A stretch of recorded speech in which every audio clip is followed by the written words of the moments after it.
നമസ്കാരം. ഇന്ന് കേരളീയർ ഓണം ആഘോഷിക്കുകയാണ്. മഹാബലി എല്ലാ ഓണക്കാലത്തും ജനങ്ങളെ കാണാൻ വേണ്ടി വരുന്നു എന്നുള്ള സങ്കല്പത്തിലാണ് ഓണം ആഘോഷിക്കുന്നത്.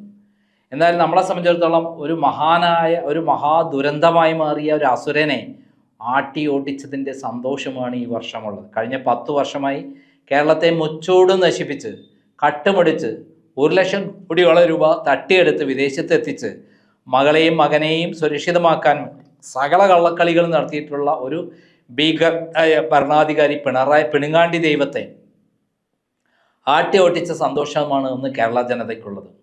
രണ്ടാമത് ഏറ്റവും സന്തോഷം, ഈ ഓണക്കാലത്ത് എല്ലാവർക്കും ക്ഷേമ പെൻഷനും മറ്റുള്ള പെൻഷനെല്ലാം ഭംഗിയായി കൊടുത്തിരിക്കുന്നു. എല്ലാവരും തെരുവിലേക്ക് കയ്യിൽ കിട്ടിയ പണവുമായി വിവിധ വ്യാപാര സ്ഥാപനങ്ങളിൽ കയറി ഇറങ്ങി ഡ്രസ്സുകളും അതേപോലെ വീട്ടിലേക്ക് ആവശ്യമായ സാധനങ്ങളും എല്ലാം വാങ്ങി പോകുന്ന കാഴ്ചയാണ് കാണുന്നത്. ഇതുവരെ കേരളത്തിലില്ലാത്ത റെക്കോർഡ് വിൽപ്പനയാണ് കേരളത്തിൽ ഉണ്ടായിട്ടുള്ളത്. അതിന് കാരണം വി ഡി സതീശൻ എന്ന് പറയുന്ന ദീർഘദൃഷ്ടിയുള്ള വിഷനുള്ള ഒരു ഭരണാധികാരിയുടെ കാഴ്ചപ്പാട് മാത്രമുള്ള പ്രവർത്തനമാണ്, പ്രായോഗികമായ പ്രവർത്തനമാണ്. മിന്നൽ വേഗത്തിലുള്ള തീരുമാനം, മിന്നൽ വേഗത്തിലുള്ള നടപ്പിലാക്കലുമാണ് അദ്ദേഹത്തെ ഇവിടെ എത്തിച്ചത് എന്നുള്ളതാണ് സത്യം. അദ്ദേഹത്തിൻ്റെ നേട്ടങ്ങൾ 100 ദിവസം കൊണ്ട് തന്നെ നമ്മൾ ചിന്തിക്കുന്നതിലപ്പുറമാണ്. ഒന്നാമത്, കഴിഞ്ഞ 10 വർഷത്തെ ഭീകരഭരണം അവസാനിപ്പിച്ചു.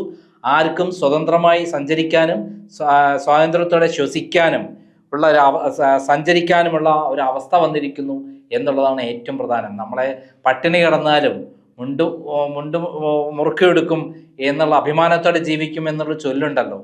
അതേപോലെ ഇപ്പം നമ്മൾ ആ സ്വാതന്ത്ര്യം അനുഭവിക്കുന്ന കേരളീയർ, പ്രത്യേകിച്ചും തൻ്റെ അഭിമാനത്തിൽ വിശ്വസിക്കുന്ന ആൾക്കാർ, ആരുടെ മുന്നിലും തല കുമ്പിടുന്ന ആൾക്കാരെല്ലാം നമുക്ക് അഭിപ്രായ സ്വാതന്ത്ര്യം പറയാനുള്ള സ്ഥലത്ത് പറയുക തന്നെ ചെയ്യും. അതിൻ്റെ പേരിൽ കള്ളക്കേസ് എടുത്ത് ജയിലിൽ അടക്കില്ല എന്നുള്ള ഒരു ഉറപ്പ് നമ്മുടെ മുഖ്യമന്ത്രി തന്നെ പറഞ്ഞു. നിങ്ങൾ എന്നെ അധിക്ഷേപിച്ചോ, നിങ്ങൾ അധിക്ഷേപിച്ചാലും നിങ്ങൾ ഏതെങ്കിലും അത് ഒഴിവാക്കിയിട്ടുണ്ടെങ്കിൽ ഞങ്ങൾ പരാതി കൊടുക്കാൻ നിങ്ങളെ സഹായിക്കാമെന്നാണ് പറഞ്ഞത്. അത്രയും സുതാര്യമായ, എതിരാളികൾക്ക് പോലും സ്വതന്ത്രമായി സംസാരിക്കാൻ കഴിവുണ്ടാക്കി കൊടുത്ത ഒരു ഭരണാധികാരിയാണ് നമ്മളെ സംബന്ധിച്ചിടത്തോളം. അത് കേരളത്തിലെ പത്രപ്രവർത്തകരെ സംബന്ധിച്ചിടത്തോളം പറുദീസ തന്നെയാണ് എന്ന് പറയാൻ പറ്റും. ഞാൻ ഒരു തെറ്റ് ചെയ്താൽ അത് ചൂണ്ടിക്കാണിച്ചാൽ തെറ്റ് തിരുത്തും എന്ന് പറയാൻ തൻ്റെ ഇടമുള്ള ഒരു ഭരണാധികാരി വന്നു എന്ന അർത്ഥം. അദ്ദേഹം കേരളത്തെ സ്നേഹിക്കുന്നു, ജനങ്ങളെ സ്നേഹിക്കുന്നു, ജനാധിപത്യത്തിൽ വിശ്വസിക്കുന്നു എന്നുള്ളത് തന്നെയാണ്. ഈ കഴിഞ്ഞ 3 മാസം കൊണ്ട് 100 ദിവസം കൊണ്ട് അദ്ദേഹം ചെയ്ത കാര്യങ്ങളെക്കുറിച്ച് അബ്ദുൽ കരീം മൂച്ചിക്ക പ്രസിദ്ധീകരിച്ച ഒരു പോസ്റ്റ് ഉണ്ട്, അതൊന്ന് വായിക്കാം. അബ്ദുൽ കരീം മൂച്ചിക്കാടൻ കേട്ടോ. വെറും 3 മാസത്തെ UDF സർക്കാരിന്റെ പ്രവർത്തനം ഗംഭീരം, വിസ്മയം. സ്ത്രീകൾക്ക് സൗജന്യ KSRTC യാത്ര ദിവസങ്ങൾ കൊണ്ട് സാധ്യമാക്കി. ആശാവർക്കന്മാരുടെ ശമ്പളം ഒറ്റയടിക്ക് 3000 രൂപ വർദ്ധിപ്പിച്ചു. 3 മാസം മുടങ്ങാതെ വൈകാതെ ക്ഷേമ പെൻഷൻ വിതരണം. ലഹരിക്കെതിരെ സന്ധിയില്ലാത്ത പോരാട്ടം ഓപ്പറേഷൻ തൂഫാൻ, വൻ ജനസമിതിയും വൻ വിജയവും. റേഷൻ കടകളും സപ്ലൈകോ മാവേലി സ്റ്റോറുകളും എല്ലാം സജീവം, സുലഭം. അംഗൻവാടി ജീവനക്കാർ, പാചക തൊഴിലാളികൾ എന്നിവർക്ക് ശമ്പളം 1000 രൂപ വീതം വർദ്ധിപ്പിച്ചു. കിടപ്പ് രോഗികൾക്കും ക്യാൻസർ, ഓട്ടിസം രോഗികൾക്ക് നൽകുന്ന ആശ്വാസകിരണം 600 രൂപയിൽ നിന്ന് 1000 രൂപയാക്കി ഉയർത്തി. 8 വർഷത്തിന് ശേഷം KSRTC പെൻഷൻകാരുടെ വർഷത്തിന് ശേഷം ആദ്യമായി KSRTC പെൻഷൻകാരുടെ ഉത്സവ ബത്ത 1250 രൂപ അനുവദിക്കുകയും 1-ാം തീയതി ശമ്പളം മുടക്കമില്ലാതെ നൽകാനുമായി. എന്തിന്? അവിടെ ബസ്സിൽ ഫ്രീ ആയിട്ട് യാത്ര ചെയ്യാണ് സ്ത്രീകൾ, എന്നിട്ട് പോലും കൃത്യമായി അവർ ശമ്പളം കൊടുത്തു എന്നുള്ളതാണ്. കുടുംബശ്രീ ജീവനക്കാർക്ക് ഓണം ഉത്സവബത്തയായി 1200 രൂപ വീതം നൽകി. ലോട്ടറി ജീവനക്കാർക്ക് ഓണം ഉത്സവബത്തയായി 1000 രൂപ വീതം നൽകി. നെല്ല് കർഷകർക്ക് നൽകാനുള്ള കുടിശ്ശിക തീർത്തു. റബ്ബർ താങ്ങുവില 200 രൂപയിൽ നിന്നും 250 രൂപയാക്കി. സർക്കാർ കോളേജുകളുടെ അടിസ്ഥാന വികസനം 45 കോടി അനുവദിച്ചു. തെങ്ങ് പുതുകൃഷി ധനസഹായം തേങ്ങുന്നതിന് 40 രൂപയിൽ നിന്നും 350 രൂപയാക്കി വർദ്ധിപ്പിച്ചു. കാസർഗോഡ് എൻഡോസൾഫാൻ ദുരിതബാധിതർക്ക് 14.4 കോടി സ്നേഹസ്വാതന്ത്ര്യ സഹായം നൽകി. ലൈഫ് മിഷൻ ഭവന പദ്ധതിക്ക് 544 കോടി രൂപ അനുവദിച്ചു.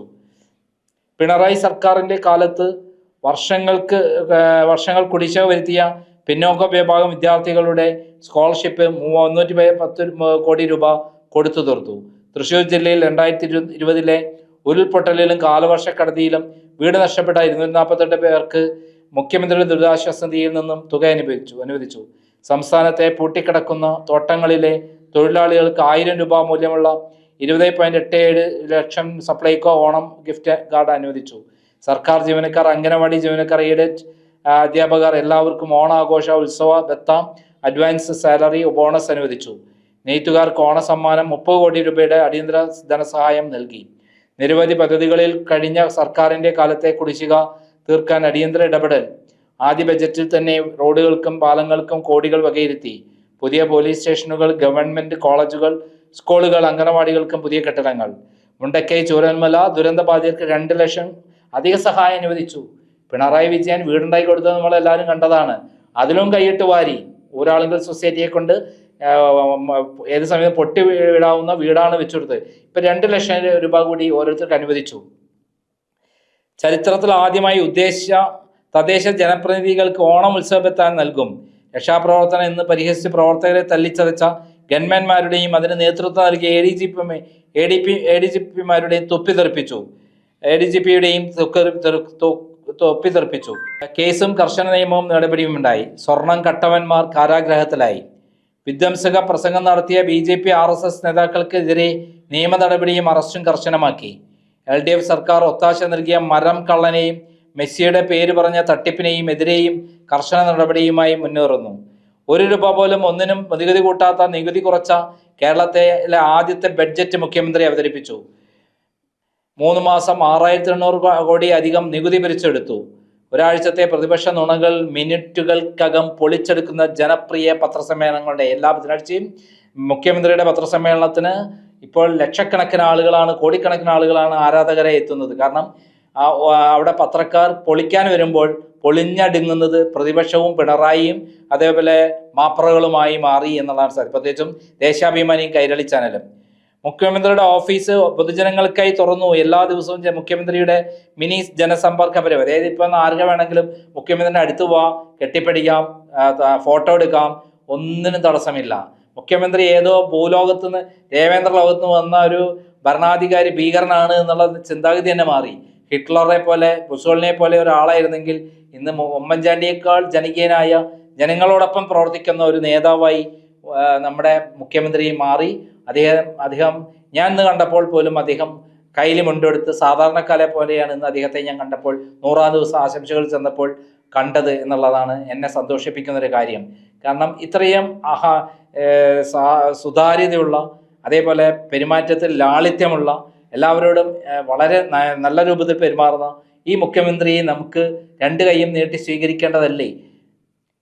ഒരു PR വർക്കും ഇല്ലാതെ നിപ്പയെ ഒതുക്കി മെഡിക്കൽ കോളേജിൽ തറയിൽ കിടത്തി ചികിത്സ നിർത്തി.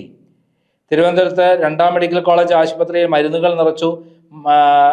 2ാം മെഡിക്കൽ കോളേജ് ആശുപത്രിയിൽ മരുന്നുകൾ നിറച്ചു. മാറ്റം പ്രകടമാക്കുന്ന ആരോഗ്യവകുപ്പ്. ഓണത്തിന് കേരളമാകെ സപ്ലൈകോയിൽ സാധനങ്ങൾ നിറച്ചു. വൻ ജനത്തിരക്ക്. വിറ്റുവരവ് 700 കോടി രൂപ കടന്നു. സംസ്ഥാന ചരിത്രത്തിൽ ബെവ്കോയെ സപ്ലൈകോ മറികടന്ന് വിൽപ്പന.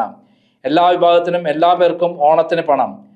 മാർക്കറ്റിൽ പണമൊഴുകി, പണം ഖജനാവിൽ വരുത്തുന്ന വിദ്യ. എല്ലാ ബിസിനസ് രംഗത്തും പണമൊഴുകുന്നു. മാർക്കറ്റ് ഉണർന്നു, കച്ചവടം കൂടി. നിർമ്മാണ മേഖലയിൽ പുത്തൻ ഉണർവ്, വൻ തൊഴിലവസരം. UDF നയിക്കുന്ന പുതുയുഗം, പുതുചരിത്രം, വിസ്മയം എന്നിങ്ങനെയുള്ള കേരള ജനതയെ ഒന്നാകെ ചേർത്ത് പിടിക്കുന്ന UDF സർക്കാരിന് അഭിവാദ്യങ്ങൾ എന്ന് പറഞ്ഞുകൊണ്ട് അവരുള്ള ഒരു പോസ്റ്റാണ്. അതോടൊപ്പം മറ്റൊരാളുടെ പോസ്റ്റും കൂടെ ഞാൻ വായിക്കാം. രസകരമായ ഒരു പോസ്റ്റാണ്. കുറുവ ഫാമിലി. കേരളം കട്ടുമടിക്കുന്ന അപ്പൻ കാക്കുന്ന കാശ് അക്കൗണ്ടിലാകുന്ന മകൾ, പെങ്ങൾ വാങ്ങുന്ന കള്ളപ്പണം ദുബായിലെ വെളുപ്പിക്കുന്ന മകൻ, ആ കാശിന് ടൂർ പോകാൻ പാൻറ്റും ടോപ്പും തയ്ച്ചു വെച്ചിരിക്കുന്ന അമ്മ. ഇതായി പിണറായി വിജയന്റെ കുടുംബം. ഇപ്പം മരുമോനും കൂടെ വന്നിട്ടുണ്ട്. മരുമോനും കൂടെ ചേർന്നുകൊണ്ട് ഇവിടുന്ന് കള്ളപ്പണം വെളുപ്പിച്ചതിൻ്റെ ഞെട്ടിക്കുന്ന വിവരങ്ങൾ ഓരോന്ന് പുറത്തു വരികയാണ്. ഏകദേശം 1 ലക്ഷം കോടി രൂപ എത്തിച്ചിട്ടുണ്ടേ. മുമ്പ് നയതന്ത്ര പാക്കേജിലൂടെ വിദേശത്തേക്ക് 10,000 കോടി രൂപ ഒരൊറ്റ തവണ കൊണ്ട് മാറ്റിയിട്ടുള്ള വിദ്വാനാണ് പിണറായി. അങ്ങനെ എത്ര തവണ മാറ്റിയിട്ടുണ്ടാവും? എന്തായാലും വിദേശത്ത് പിണറായി വിജയന് ഏകദേശം 1 ലക്ഷം കോടി രൂപയുടെ നിക്ഷേപമുണ്ട് എന്നുള്ള കാര്യത്തിൽ സംശയമില്ല. 10,000 കോടി രൂപയുടെ നിക്ഷേപത്തിന്റെ രേഖ എൻ്റെ അടുത്തുണ്ടായിരുന്നു. ആ രേഖകൾ അന്ന് പോലീസ് കള്ളക്കേസിൽ കുടുക്കി അറസ്റ്റ് ചെയ്ത് എൻ്റെ വീട് ഓഫീസൊക്കെ റെയ്ഡ് ചെയ്ത് തട്ടിക്കൊണ്ടുപോയി മോഷ്ടിച്ചുകൊണ്ടുപോയി എന്നുള്ള കാര്യം സത്യമാണ്. ഞാൻ പരാതിയും കൊടുത്തിട്ടുണ്ട്. എന്തായാലും കേരളം ആകെ മാറിയിരിക്കുന്നു. VD സതീശൻ്റെ ഗവൺമെൻറ് 100 ദിവസം കൊണ്ട് ഉണ്ടാക്കിയെടുത്തത് എൻ്റെ റിസൾട്ട് ഇന്ന് ഓണാഘോഷത്തിൽ ജനങ്ങൾ അനുഭവിക്കുകയാണ്. സന്തോഷത്തിൻ്റെയും അതേപോലെ അഭിമാനത്തിൻ്റെ നിമിഷങ്ങളായി മാറിയിരിക്കുകയാണ് മലയാളികൾ. മലയാളികളുടെ ഏറ്റവും പ്രിയപ്പെട്ട ആഘോഷമായി ഓണം ഇന്ന് എല്ലാ സാധാരണക്കാർക്കും നേരിട്ട് അനുഭവിക്കുകയാണ്. അതായത് മുമ്പ് നേരിട്ട് അനുഭവിക്കാൻ പറ്റില്ലായിരുന്നു. കാരണം ആശാ വർക്കർമാർ തിരുവനന്തപുരം സമരം, മറ്റുള്ളവർ ഇപ്പുറത്തെ സമരം, അങ്ങനെ സർഗക്കാരെല്ലാം കഷ്ടപ്പാടും ത്യാഗങ്ങളും സഹിച്ച് മൂലക്കിരിക്കുമ്പോൾ ഇവിടെ കുബേരന്മാർ വളരെയധികം സന്തോഷിക്കുകയായിരുന്നു. കോടികൾ സ്വത്തുള്ള ആളുകൾക്ക് കോടികൾ ഉണ്ടാക്കി കൊടുക്കാനുള്ള വിധിയാണ് കഴിഞ്ഞ 10 വർഷം കൊണ്ട് പിണറായി വിജയൻ ഉണ്ടാക്കിയെടുത്തത്. അതുവഴി പിണറായി വിജയൻ കോടാനുകോടി രൂപ ഉണ്ടാക്കി മാർക്സിസ്റ്റ് പാർട്ടിയെ ഒരു കച്ചവട ചരക്കാക്കി മാറ്റി എന്നുള്ളതാണ് പിണറായി വിജയൻ ചെയ്ത ഏറ്റവും വലിയ തെറ്റ്. ഇവിടെ മാർക്സിസ്റ്റ് പാർട്ടി എന്ന് പറയുന്നത് എത്രയോ കാലത്തെ കഷ്ടപ്പാടുകളും ത്യാഗങ്ങളും സഹിച്ച് പീഡിത വർഗ്ഗക്കാർക്ക് വേണ്ടി ഉണ്ടാക്കിയെടുത്ത ഒരു പ്രസ്ഥാനമായിരുന്നു. അത് പിണറായി വിജയൻ 10 വർഷം കൊണ്ട് തട്ടിയെടുത്ത് അതൊരു കച്ചവട ചരക്കാക്കി അതിനെ മറയാക്കി കോടികൾ സമ്പാദിച്ചു എന്നുള്ളതാണ് സത്യം. അതിന് ഭരണവും ഉപയോഗിച്ചു പിണറായി വിജയൻ. ഇപ്പോൾ അതിൻ്റെ തിരിച്ചടികളാണ് പിണറായി വിജയനും മക്കളും മരുമോനും എല്ലാം അനുഭവിച്ചുകൊണ്ടിരിക്കുന്നത്. അതേസമയത്ത് ജനങ്ങൾ സന്തോഷത്തിൽ ആണ് എന്നുള്ളതാണ് നമ്മളെ സന്തോഷിപ്പിക്കുന്ന കാര്യം. നന്ദി, നമസ്കാരം.